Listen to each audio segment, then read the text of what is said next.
Hey there, I'm Memo. This is my channel Houseplanty Goodness, which is a channel where I get to geek out on my big passion, which is houseplants, and hopefully you guys can come along for the ride. But as a new YouTube content creator, it does really help if you let me know if you're enjoying this type of content. So if you like this video, drop a like down below.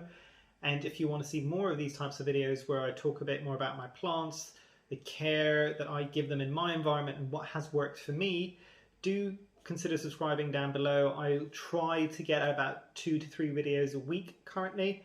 And yeah, let's dive into it, shall we? So you might be able to see the plant that I want to talk about in front of me today. This is the Cissus amazonica. And apologies for the horrendous hanging planter. I haven't really repotted it since I got it a good few months ago.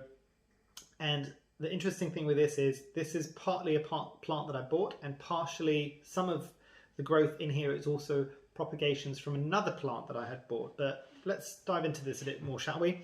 So the Cissus plant family is related to the grape, so the grapevines. And you might be able to see they do have some similarities in terms of the growth. Let me see if I can bring this in a bit closer to the camera so you might be able to see. Hopefully that is focusing, but you might be able to see some of these tendrils here, and you might be able to see here as to why they need them. So essentially these tendrils are what the plant uses in order to trail and be able to attach to areas where it's growing. So if this is growing up trees, it will wrap around branches and things like that just so it can get higher. Very similar, I think this is part of what maybe ivy does as well, but definitely something that the grape family will do. So if you've ever seen grapevines, especially growing up trellises or anything like that, you can see that usually they've got these tendrils that will kind of wrap around things just so they can hold on and they will grow upwards. Some of the aroids, for instance, some of the philodendrons, you will see aerial roots, and generally what those roots are, they will hug around tree trunks and then attach to those tree trunks in that way. This does the same kind of process, but it does it with tendrils.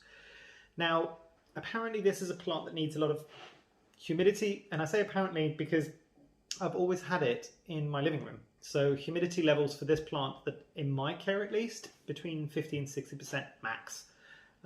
It doesn't seem to be affected that much by it. I do also have the Cissus discolor, which is the more velvety leaf, or the Begonia rex vine, even though it's not technically a begonia. That has got velvety leaves, it's got a bit of a silver sheen to the leaves and the purple underside. I have struggled a lot to get that happy. I won't go into too much detail on that one at the moment, but I'm going to be moving to a new house soon. There's going to be a conservatory. It will have more ideal growing locations in there, and as soon as it starts bouncing back, I will probably be making a video in terms of the care, what I found has worked and what I found hasn't worked with that plant, because I know there's a lot of people that are interested. It's difficult to propagate, at least it was in my experience, and it can be quite a fussy plant. This, on the flip side, is almost the polar opposite of that.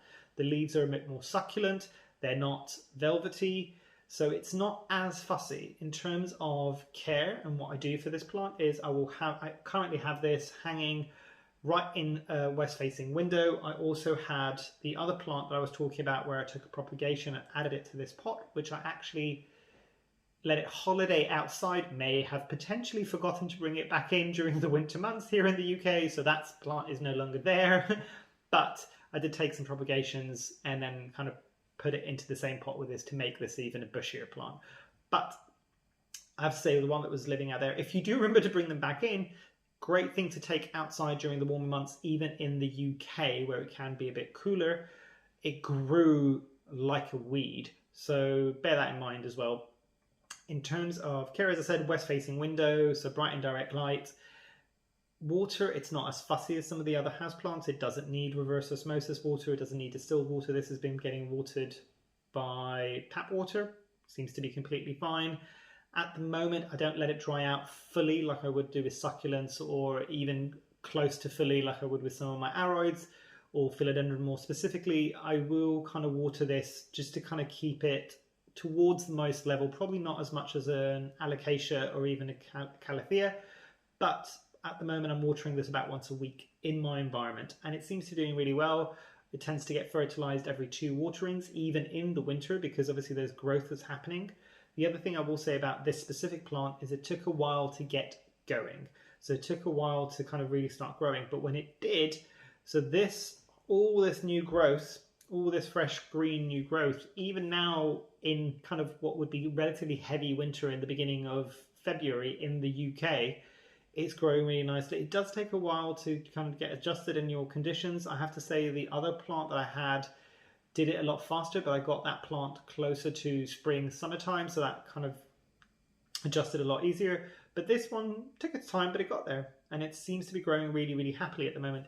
Definitely an easy house plant in my care. Just be aware of those little tendrils and where you're going to put it, because when it attaches, it attaches. So possibly the only way to get it off then is to cut off the tendrils. So just bear that in mind. Just be very cognizant of where you're placing this specific plant. But yeah, I think that's everything I wanted to say about the Cissus amazonica. Do you have the same plant? Do you have different experiences? Drop it in the comments down below. If you've got any questions, drop it in the comments down below. Let's have that conversation. And yeah, in the meantime, I hope you have a great rest of your day. Hopefully I shall see you here soon. And yeah, thanks. Bye.